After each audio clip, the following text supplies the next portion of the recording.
Provinsi Aceh kembali menjadi sorotan setelah masuk sebagai daerah paling lambat melakukan penyuntikan vaksinasi COVID-19. Pelaksanaan vaksin di Provinsi Aceh saat ini baru mencapai 10,99% untuk tahap 1 dengan sasaran pejabat dan tim medis, dan 7,59% untuk tahap 2 dengan sasaran masyarakat umum. Sedangkan jumlah target orang yang divaksin di Aceh hingga Juni 2021 mendatang sebanyak 970.610 orang.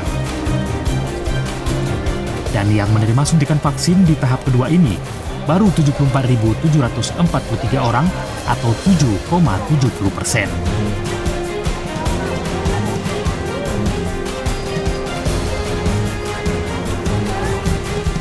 Juru bicara Satgas Penanganan COVID-19 Pemerintah Aceh, Saifullah Abdul Ghani mengatakan, Aceh masuk terendah dalam penyuntikan vaksin COVID-19 disebabkan selain faktor bulan Ramadan dan juga warga masih khawatir dengan kandungan vaksin.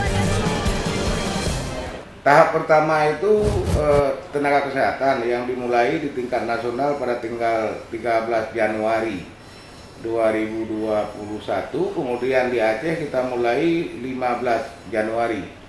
Ya, yang ditandai kalau di Jakarta itu Bapak Presiden ikut divaksin dan di sini Pak Unu Nova Iriansyah ikut divaksin. Sedangkan lansia ini tahap kedua dan fenomena lansia ini memang progresnya tidak begitu cepat, itu fenomena nasional sebetulnya.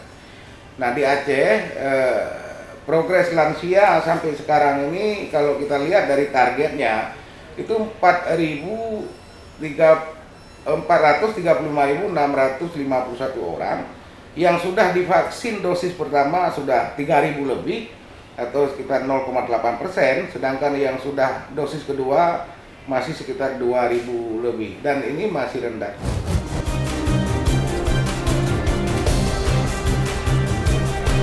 Hingga 8 Mei 2021, jumlah kasus COVID-19 secara akumulatif telah mencapai 11.802 kasus. Para penyintas yang sembuh sebanyak 9.968 orang. Sementara pasien masih dirawat 1.366 orang.